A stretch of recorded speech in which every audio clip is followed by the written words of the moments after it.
ناظرین السلام علیکم ورحمۃ اللہ وبرکاتہ۔ ناظرین، حضرت عمر رضی اللہ تعالیٰ عنہ کا انصاف بھلا کون نہیں جانتا، ان کا انصاف بہت ہی پیارا ہوا کرتا تھا۔ ایک مرتبہ کی بات ہے، حضرت عمر رضی اللہ تعالیٰ عنہ کی دربار میں ایک قصہ ایسا پیش آیا ہے کہ ایک قاتل کی یہ واقعہ ہے، ایک شخص کا واقعہ ہے، تو کس طرح سے انہوں نے انصاف کیا، آئیے جانتے ہیں اس ویڈیو کے ذریعے۔ ویڈیو شروع کرنے سے پہلے آپ سے گزارش ہے، التجا ہے کہ اگر آپ ہمارے چینل پر نئے ہیں تو پلیز میرے چینل کو سبسکرائب کر دیجیے، بیل بٹن کو ضرور دبائیں جس سے آنے والی ویڈیو آپ تک پہنچے۔ اور یہ واقعہ حضرت عمر رضی اللہ تعالیٰ عنہ کا دربار لگا ہے۔ ایک شخص کو پکڑ کر لوگ لے آتے ہیں کہ اس شخص نے ہمارے باپ کو قتل کر دیا۔ حضرت عمر رضی اللہ تعالیٰ عنہ نے پوچھا کیا ماجرا ہے بھائی؟ اس نے کہا جی واقعی میں ان کے باپ کا قاتل ہوں، لیکن میں نے قصداً قتل نہیں کیا۔ ہوا یہ کہ میں ایک مسافر ہوں، جا رہا تھا، راستے کے اندر سبز چراگاہ تھی، میرا اونٹ بھوکا تھا، اس چراگاہ میں داخل ہو گیا۔ اس کے بوڑھے باپ نے پتھر اٹھایا اور میرے اونٹ کو مارا، اس کی آنکھ نکل گئی۔ مجھے بڑا غصہ آیا، میں نے وہی پتھر اٹھا کر اس کے باپ کو دے مارا، لیکن وہ ایسے ٹکانے پہ لگا کہ اس کا باپ فوراً فوت ہو گیا۔ میرا قصد اور ارادہ نہیں تھا، لیکن بہرحال میں اس بات کا اقراری ہوں کہ میں نے اس کے باپ کو قتل کر دیا ہے۔ آپ جو حکم سنائیں میں اس کو قبول کروں گا، لیکن میں ایک مہلت مانگتا ہوں کہ میرے دوست، میرے بھائی کی کوئی رقم میرے ذمے ہے، میرے پاس اس نے امانت رکھی ہوئی ہے اور وہ مجھے پتا ہے کہ میں نے کہاں چھپا کے رکھی ہوئی ہے۔ اگر آپ فیصلہ کر دیتے اور میری گردن کاٹ دی جاتی ہے تو وہ امانت جو میں نے رکھی ہوئی ہے سنبھال کر کے، میرے علاوہ کوئی جانتا بھی نہیں ہے، تو وہ اس تک کون پہنچائے گا؟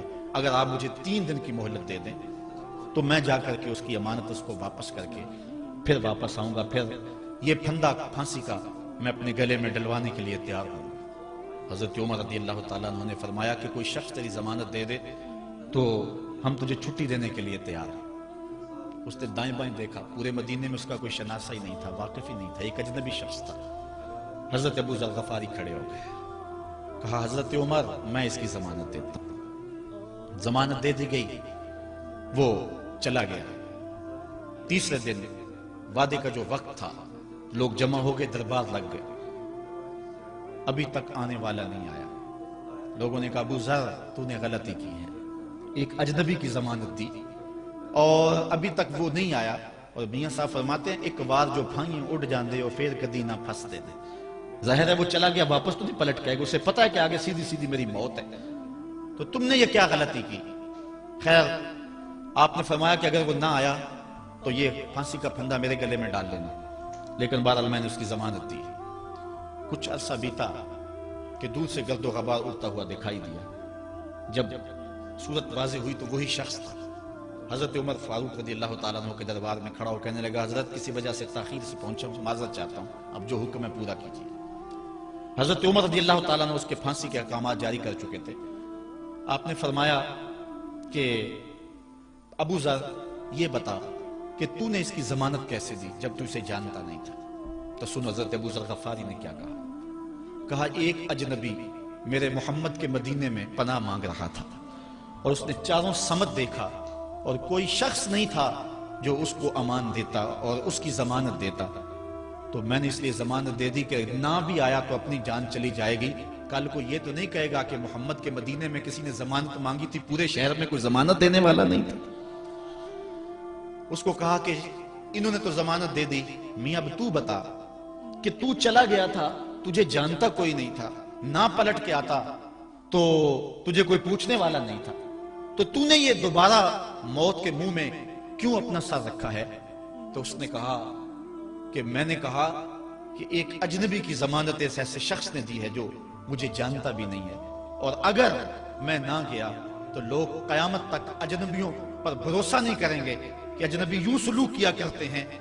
تو حضرت عمر رضی اللہ تعالیٰ عنہ اس کے پھانسی کے احکام جاری کیے، تو جن کے باپ کو قتل کیا تھا وہ بیٹے کھڑے ہو گئے، کہنے لگے تاریخ کی کالک ہم اپنے منہ پہ ملیں گے، ہم بھی اپنے باپ کے قاتل کو معاف کر دیتے ہیں۔ یہ ہماری تاریخ ہے، یہ ہماری کہانی ہے، لیکن آج ہم کس جگہ پہ کھڑے ہیں اور کیا ہماری صورتحال ہے؟ نہ ہمارا کردار رہا اور نہ ہمارا کوئی تشخص رہا۔ آج ہم نے اپنا تشخص بھی مٹا کے رکھ دیا، اپنے طرز زندگی بھی بدل دی، نہ ہماری باطن کی وہ روشنی رہی، نہ ظاہری وہ صورتیں رہی کہ ہم پہچانے جائیں کہ حضور کے غلام ہیں، بلکہ آج بھانت بھانت کی بولیاں بول رہے ہیں۔ اقبال نے کیا کہا تھا؟ اپنی ملت پر قیاس اقوام مغرب سے نہ کر، خاص ہے ترکیب میں تجھے قوم رسول ہاشم۔ حضرت عمر نکلے یروشلم میں، ایک اونٹ ہے، ایک غلام ہے، کبھی وہ سوار ہوتا ہے، کبھی آپ باری مقرر کی ہے۔ جب قریب پہنچے یروشلم کے تو عمر کی باری نکیل پکڑنے کی اور غلام کی باری اوپر سوار ہونے کی آ گئی۔ غلام نے کہا آقا میں مرضی سے اپنی باری چھوڑتا ہوں، آپ آ جائیں، دشمنوں کے مفتوحہ علاقے میں آ رہے ہیں، تازہ تازہ علاقہ فتح ہوا ہے، اسلام کی شان و شوکت ظاہر ہو۔ عمر نے کہا اسلام کی شان و شوکت ایسے ظاہر نہیں ہوتی ہے، اپنی باری پہ تم بیٹھو گے، اپنی باری پہ میں بیٹھوں گا۔ لوگ منتظر کھڑے ہیں، دور سے جب دیکھا کہا اس کی ہیبت سے کانپتے تھے ہم، یہ تو کوئی حبشی لگتا ہے، رنگ کالا ہے، ہونٹ موٹے ہیں، اس سے تو زیادہ حسین اس کا غلام ہے جو آگے آگے چل رہا ہے۔ حضرت ابو عبیدہ نے کہا دھوکہ کھا رہے ہو، ہمارا آقا وہ نہیں ہے جو اونٹنی کے اوپر سوار ہے، ہمارا آقا وہ ہے جو لگام تھامے آگے آگے چل رہا ہے۔ حضرت عمر رضی اللہ تعالیٰ عنہ کو آگے بڑھ کے جابیہ کے مقام پہ حضرت ابو عبیدہ بن جراح نے استقبال کیا، تو حضرت عمر آگے بڑھے اور انہوں نے آگے بڑھ کر کے حضرت ابو عبیدہ کے دونوں کندھوں پہ ہاتھ رکھا، اور سنو حضرت عمر نے کیا کہا، کہا لا الہ الا اللہ انا کنا اذل قوم فاعزنا اللہ بالاسلام۔ کہا کہ لا الہ الا اللہ، اے ابو عبیدہ بن جراح، ہم ایک ذلیل قوم تھے اور اللہ نے ہمیں اسلام کی وجہ سے عزت عطا کی ہے، اور میں تمہیں ایک تاریخ ساز بات کہنے لگا ہوں، اور وہ یہ ہے کہ جب تک ہم اس عزت والے اسلام کے دامن کو تھامے رہیں گے ہماری عزت قائم رہے گی، اور جب اسلام کے علاوہ کسی اور جگہ سے عزت ڈھونڈیں گے تو رسوا کر کے رکھ دیے جائیں گے۔ یہ ہے وہ خلاصہ جو حضرت عمر نے امتوں کے عروج و زوال کا بیان کیا ہے۔ اس امت کو جو خیرات ملی ہے تخت و تاج کی، وہ پینٹاگون سے نہیں ملی، وہ واشنگٹن سے نہیں ملی، وہ وائٹ ہاؤس سے نہیں ملی، وہ محمد عربی کے جوڑوں کا صدقہ ملی۔ اس لیے جب ہم نے اسلام سے انحراف کیا، پاکستان حاصل کیا گیا تھا۔ پاکستان کا مطلب کیا؟ لا الہ الا اللہ۔ ہم نے اس نعرے کو چھوڑ دیا ہوا ہے، ہم نے انحراف کر دیا ہے۔ آج ہماری نظریں مغرب کی طرف لگی ہے کہ تخت و تاج اس سے نصیب ہوتے ہیں، اور دنیا کے اوپر ہم رسوا ہو کے رہ گئے۔ ہماری پستی، ہماری زبوحالی، ہماری ذلت کا سبب یہ ہے کہ جس جگہ سے ہمیں عزت ملی تھی ہم نے وہ مرکز ہی چھوڑ دیا ہے۔ اس مرکز حیات کو، اس مرکز زندگی کو، اس مرکز عزت کو ہم نے چھوڑ دیا ہے، اور دنیا کے اوپر ہم رسوا ہو رہے ہیں۔ انہی حضرت عمر کی کہانی ہے۔ وادی تہامہ سے گزر رہے تھے کہ بچوں کی طرح بلک بلک کے رونے لگے۔ کہا عمر جوان آدمی ہو اور بچوں کی طرح بلک کے رو رہے ہو؟ کہا تم نہیں جانتے، مجھے بچپن کی کہانی یاد آ گئی۔ کہا کیا کہانی ہے؟ کہا یہی عرض تہامہ تھی، میرے باپ خطاب نے مجھے 5 اونٹ دیے تھے، کہا انہیں لائن میں کھڑا کرو سیدھا۔ میں آگے والا سیدھا کرتا تھا، پیچھے والا ٹیڑھا ہو جاتا، پیچھے والا سیدھا کرتا، آگے والا ٹیڑھا ہو جاتا۔ میرے باپ خطاب نے مجھے بڑا مارا۔ کہا ایک عرب کے بیٹے ہو کہ تم سے 5 اونٹ لائن میں کھڑے نہیں ہوتے؟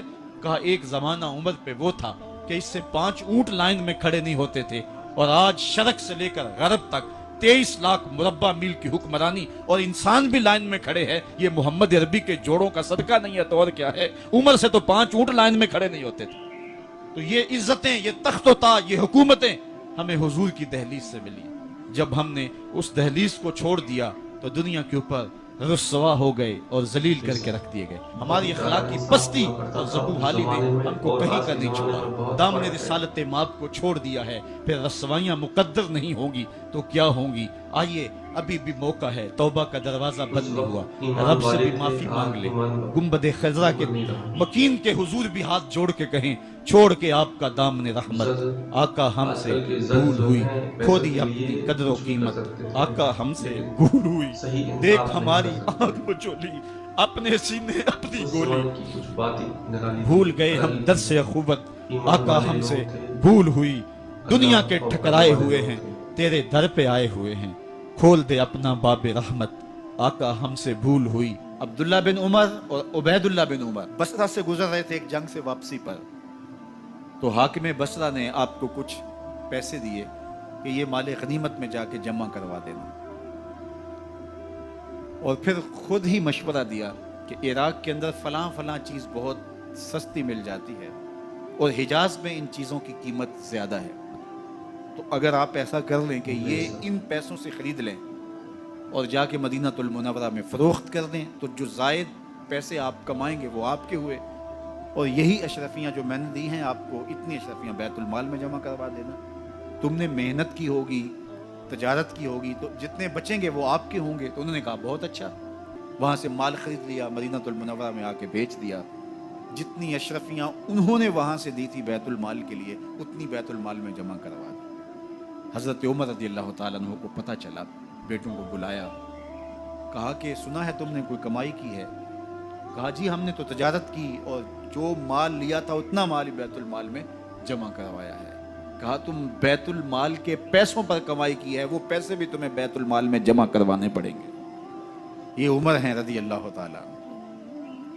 رومی شہنشاہ کی بیوی سلام بھیجتی ہے حضرت عمر رضی اللہ تعالیٰ عنہ کی اہلیہ کو، تو وہ 1 دینار ادھار لے کر کے اس کا عطر خریدتی ہیں اور شیشیوں میں ڈال کر کے ان کو بھیجتی ہیں کہ چلو ایک رواداری کا اچھا ثبوت فراہم کیا جائے۔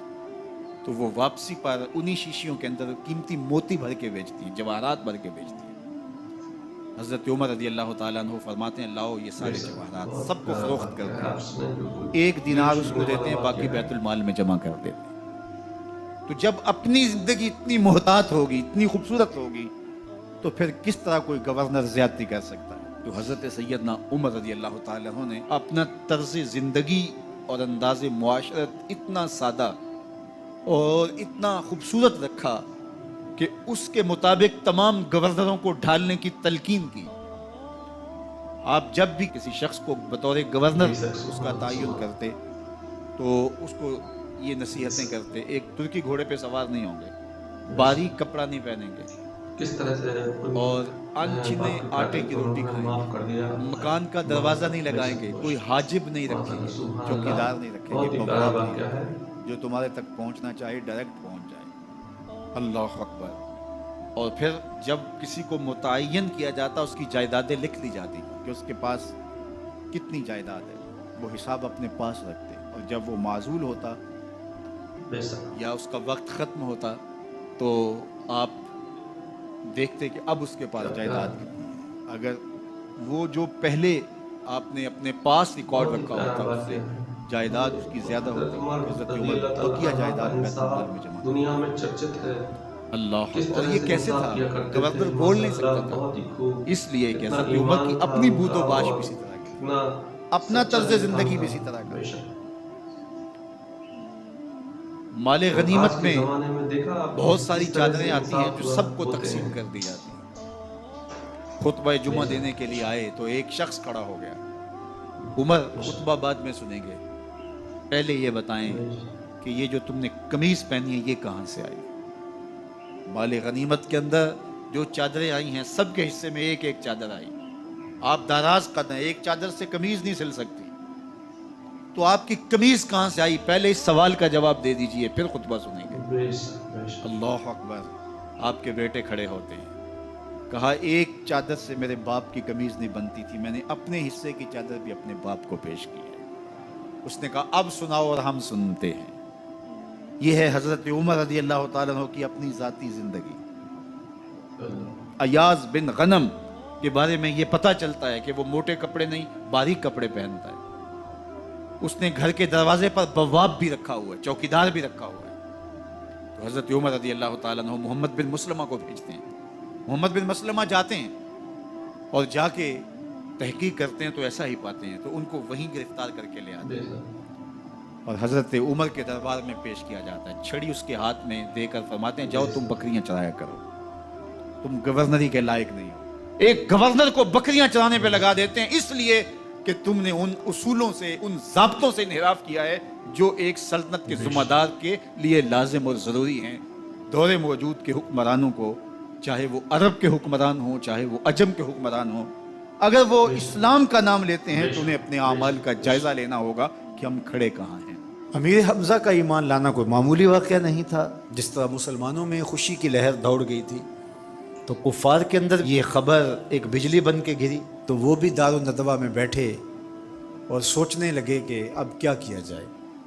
آج ایک حمزہ بن عبد المطلب گئے ہیں، کل کوئی اور چلا جائے گا تو یہ تو طاقتور ہو جائیں گے، عمر بن خطاب مجلس میں موجود تھے. کہا تم قصہ چھوڑو، یہ کام میرے ذمہ رہا، میں بانی اسلام کی زندگی کا چراغ ہی بجھا دیتا ہوں. روز روز کا قصہ ہی تمام ہوتا ہے. تلوار حمائل کی اور ارادہ قتل سے گھر سے نکلتے ہیں. تقدیر ہنس کے کچھ اور ہی بول رہی ہے. سودا لینے کے لیے بازار گئے، سودا لینے کے لیے بازار گئے، ہاتھ اس کے بکے جس کے خریدار گئے. تلوار حمائل کی ہے، بانی اسلام کی زندگی کا چراغ بجھانے کی آرزو ہے. گھر سے نکلتے 22 سال کی عمر ہے، جوانی ہے، بانکپن ہے، چہرے پہ جلال ہے. خطاب کا جری جواں بیٹا ہے. راستے میں ایک صاحب ملے، دیکھا اور کہا کہ کیا تیور ہیں اور ارادے کدھر گئے؟ کہا چراغ اسلام بجھانے جا رہا ہوں. کہا اس کی روشنی تو تمہارے گھر میں بھی پہنچ گئی. پوچھا کیا ماجرا ہے؟ کہا تمہاری بہن فاطمہ بنت خطاب اور تمہارے بہنوئی سعید وہ بھی اس آقا کے غلام بن گئے. بس غصے میں بہن کے گھر پہنچتے ہیں اور دروازے کو دستک دیتے ہیں.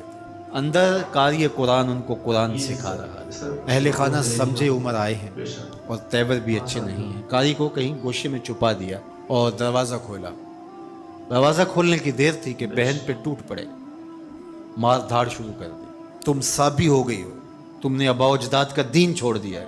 مار مار کے ان کو لہو لہان کر دیتے ہیں. تو بہن بولتی ہے عمر سنو، تم خطاب کے بیٹے ہو نا، میں بھی خطاب کی بیٹی ہوں، میں بھی اپنے موقف سے ہٹنے والی نہیں ہوں. حیرت زدہ ہو جاتے ہیں کہ اس عورت کے اندر یہ بجلیاں کیسے آ گئیں. تو سوچنے لگے اور کہا اچھا جو تم پڑھ رہے تھے مجھے بھی سناؤ. کہا تمہیں پہلے غسل کرنا ہوگا. عمر بدن دھو رہے ہیں، میرا رب دل دھو رہا ہے. اتنے میں قاری قرآن کے ورق لے کے آ گیا اور تلاوت ہوتی ہے طٰہٰ ما انزلنا علیک القرآن لتشقیٰ. اے 14ویں کے چاند محبوب، ہم نے قرآن اس لیے نازل تو نہیں کیا تھا کہ آپ مشقت میں ہی پڑ جائیں. تلاوت ہوتی جا رہی ہے، عمر کی آنکھوں سے آنسو ٹپکتے چلے جا رہے ہیں. کہا عمر کی عمر برباد ہو گئی، چلو مجھے حضور کی چوکھٹ پہ لے چلو. اللہ اکبر. دار ارقم میں حضور تشریف فرما تھے. تلوار اس طرح حمائل کی ہوئی ہے اور اسی حالت میں حضور کی دہلیز پہ جا رہے ہیں. دروازے کے سوراخوں سے دیکھا صحابہ نے، کہا کہ عمر آ رہے ہیں، تلوار ہے ہاتھ میں. تو حضرت امیر حمزہ نے کہا گھبرانے کی ضرورت نہیں ہے، اگر ارادہ خیر سے آ رہے ہیں استقبال کریں گے، خوش آمدید کریں گے، بٹھائیں گے، عزت دیں گے. اور اگر ارادہ اچھا نہیں ہے تو اسی کی تلوار سے اس کا سر کاٹیں گے. دروازہ کھلتا ہے، عمر حضور کے سامنے آ کے بیٹھتے ہیں اور میرے حضور کہتے ہیں عمر ابھی وہ وقت نہیں آیا کہ تم اسلام لے آؤ.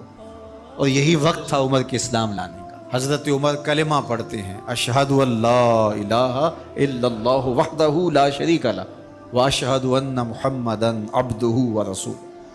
جو ہی عمر کی زبان سے کلمے کی صدا سنتے ہیں صحابہ اتنے زور سے اللہ اکبر بے ساختگی میں کہتے ہیں مکے کی گلیاں گونج اٹھتی ہیں. اللہ اکبر. اب ایمان لانے کے بعد جناب عمر حضور سے پوچھتے ہیں حضور ہم حق پہ نہیں ہیں؟ فرمایا ہم حق پہ ہیں. اللہ کا دین سچا نہیں ہے؟ کہا اللہ کا دین سچا ہے. کہا کہ آپ اللہ کے سچے رسول ہیں؟ فرمایا ہاں میں اللہ کا سچا رسول ہوں. تو کہا پھر ہم چھپ کے نمازیں کیوں پڑھیں؟ ہمیں صحن حرم میں جانا ہوگا. مسلمانوں کی 2 صفیں بنتی ہیں 20-20 افراد کی. ایک صف کی قیادت حضرت عمر کرتے ہیں، ایک صف کے آگے حضرت امیر حمزہ چلتے ہیں، درمیان میں میرے حضور ہیں اور صحن حرم میں پہنچ کے رب کی نماز ادا کی جاتی ہے. حضرت عبداللہ ابن مسعود رضی اللہ تعالیٰ عنہ فرماتے ہیں عمر کا اسلام لانا مسلمانوں کے لیے عزت کا سبب بنا، وقار کی علامت بن گیا. حضرت عمر بن عبدالعزیز جو کہ اموی خاندان کے چشم و چراغ تھے لیکن ان کا مزاج سب سے ہٹ کے تھا، انوکھا اور نرالا. ان کا انصاف بہت ہی پیارا. سلیمان نے ساری زندگی تخت و تاج کی بسر کرنے کے بعد سوچا کہ میں ان کو اپنا نائب بنا. دوسرے تو خیر جب ان کا انتقال ہوا تو لوگ دمشق کی جامع مسجد میں جمع ہوئے اور وصیت نامہ پڑھا گیا. تو حضرت عمر بن عبدالعزیز کھڑے ہوئے، فرمایا لوگوں نہ تو میری منشا تھی کہ مجھے خلیفہ بنایا جائے اور نہ مجھے اس بات کا علم تھا. یہ میری منشا اور آپ لوگوں کی مشاورت کے بغیر کیا گیا ہے. میں اس سے دستبردار ہوتا ہوں، آپ جس کو چاہیں اپنا خلیفہ مقرر کر دیں. تو لوگوں نے کہا آپ ہی ہمارے امیر ہیں، آپ ہی ہمارے خلیفہ ہیں. تو آپ نے فرمایا کہ جب تک اللہ کی اطاعت کرتا رہوں تب تک تمہارا خلیفہ رہوں. اور پھر آپ نے حکم نامہ جاری کیا کہ میری جتنی جائیداد ہے ساری بیت المال میں جمع کروائی جائے، اور جتنے بھی اموی شہزادے تھے ان کی جائیدادیں جو لوگوں کے ضبط کی ہوئی تھی سب کو بحق سرکار ضبط کرنے کا حکم نامہ جاری کیا. مسجد سے باہر نکلے تو آپ کے لیے شاہی سواری لائے گی. فرمایا میرا خچر کافی ہے میرے.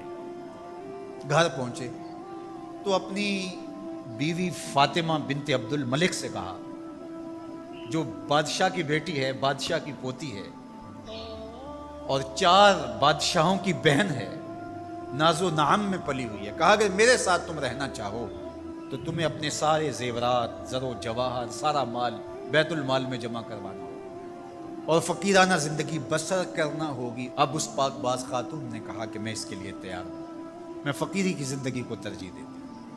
اب حضرت عمر رضی اللہ تعالیٰ عنہ نے صرف 2 سال 5 ماہ اور کچھ دن حکومت کی اور 3 بر اعظموں پر سلطنت اسلامیہ پھیلی ہوئی تھی.